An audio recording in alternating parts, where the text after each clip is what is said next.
Boker Tov, nous sommes le 25 juillet 2018, le 13 Menachem Av 5778. Daniel Haïko micro, Ariel Bénichou ce matin à la technique. Heureux de vous retrouver ce matin pour une nouvelle heure d'actualité sur Studio Kalita. Une heure d'actualité qui, comme chaque matin, va débuter par un premier journal d'information que j'aurai le plaisir de vous présenter dans quelques instants.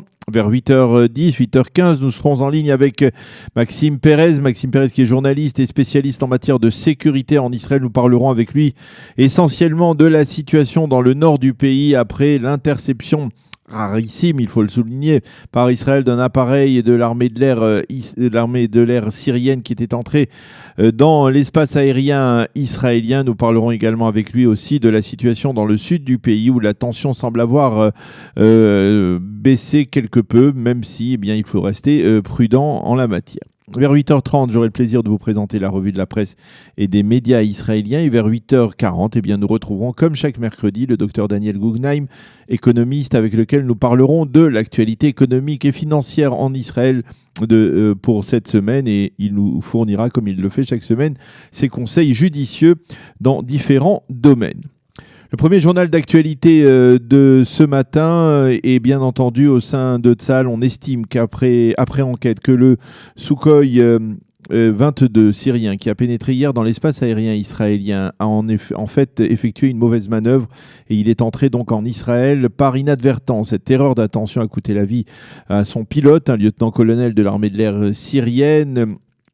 Côté israélien, on a voulu faire passer un message très clair en interceptant cet appareil, à savoir qu'Israël ne tolérera pas la moindre violation de son espace aérien et ne pourra rester impassible face à la moindre violation des accords de désengagement conclus au lendemain de la guerre de Kippour en 1974. Le Premier ministre Binyamin Netanyahou a réagi à ce développement hier et l'a qualifié de violation flagrante justement de ces accords de désengagement. Il a promis qu'Israël réagira en fonction de ce développement.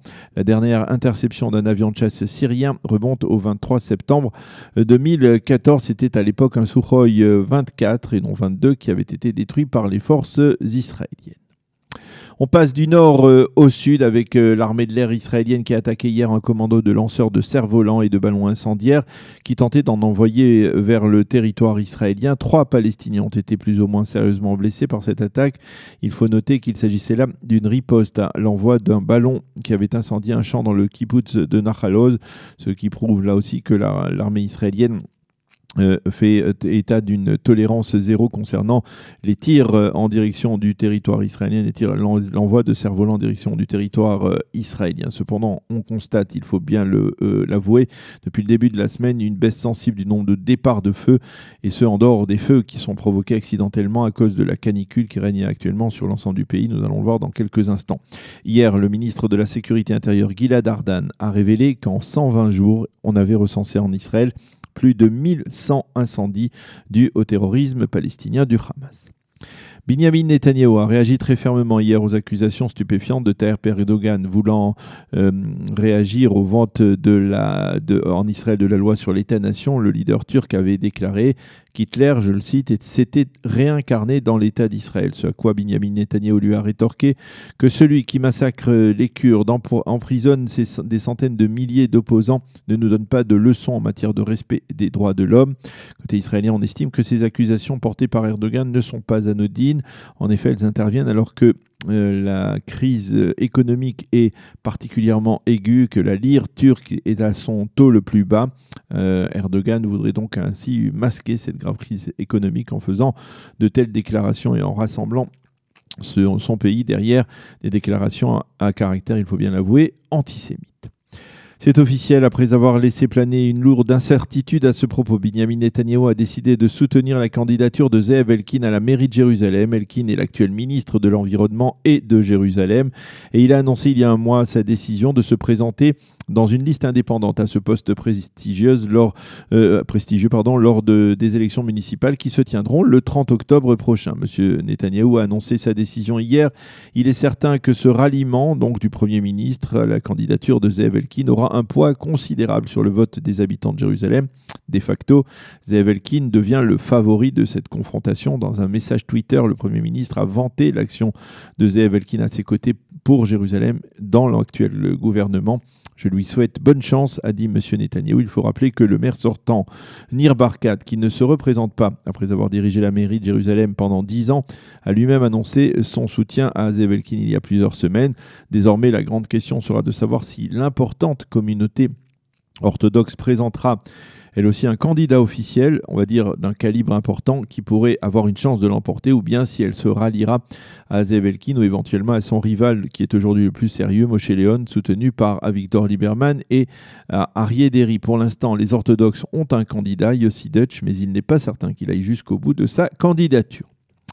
À l'occasion de l'arrivée sous les drapeaux de nombreuses recrues de la prestigieuse Brigade des Golani, et bien le Yediot Aharonot, c'est un titre que j'aurais souhaité vous présenter dans la revue de la presse, mais c'est pas grave, on va en parler. Le Yediot Aharonot nous montre ce matin des photos de certaines des plus célèbres personnalités officiers israéliens qui ont commencé leur service dans les Golani. On voit ainsi en photo en première page le chef d'état-major de Tzahal aujourd'hui, Gadi Azenkot, lorsqu'il est arrivé au Bakoum, le centre d'enrôlement de Tzahal, ou encore celle de Gabi Ashkenazi, le 19e chef d'état-major de Tzahal, ou enfin le célèbre chef cuisinier israélien Israël Aharoni, qui lui aussi a donc été soldat dans cette brigade de Golani. Et en marge, le commandant de la brigade, le colonel Shai Clapper, explique ce que signifie d'être soldat combattant dans cette unité prestigieuse. Une institution israélienne, l'Institut de Jérusalem pour la justice, s'apprête à déposer dans les prochains jours, voire même les prochaines semaines, une requête contre l'autorité palestinienne d'une part, contre le Hamas de l'autre. Elle réclamera des poursuites pénales contre Mahmoud Abbas et Ismaël Haniyeh pour violation des droits de l'homme et crimes de guerre contre l'humanité. Cet institut a l'intention de présenter des preuves très tangibles des multiples violations des droits de l'homme, comme des tortures et assassinats sommaires qui sont orchestrés dans les territoires palestiniens et à Gaza par Mahmoud Abbas d'une part et Ismaël Haniyeh de l'autre. Cette requête fait suite à un autre recours de ce type déposé devant le tribunal international de La Haye il y a 3 ans, en janvier 2015. Mais on sait que le tribunal international pénal de La Haye travaille très très lentement. Il faudra donc s'armer de patience avant de pouvoir espérer connaître le verdict de ce tribunal dans cette démarche.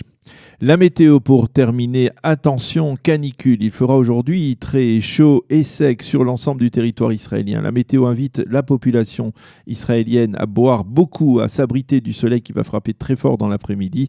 Et donc, soyez prudents, en particulier les personnes âgées, faites en sorte de ne pas sortir en pleine journée. Les températures prévues aujourd'hui, 36 degrés à Jérusalem, 35 à Tel Aviv et 44 degrés, tout cela bien entendu à l'ombre, et apparemment le record devrait être battu dans la vallée du Jourdain avec plus de 46 degrés à l'ombre. Voilà donc pour cette météo, voilà donc pour ce premier journal d'information. Nous allons marquer une pause musicale et on se retrouve dans quelques instants avec notre invité, l'invité de la rédaction, Maxime Pérez, pour parler de la tension dans le nord mais aussi dans le sud du pays.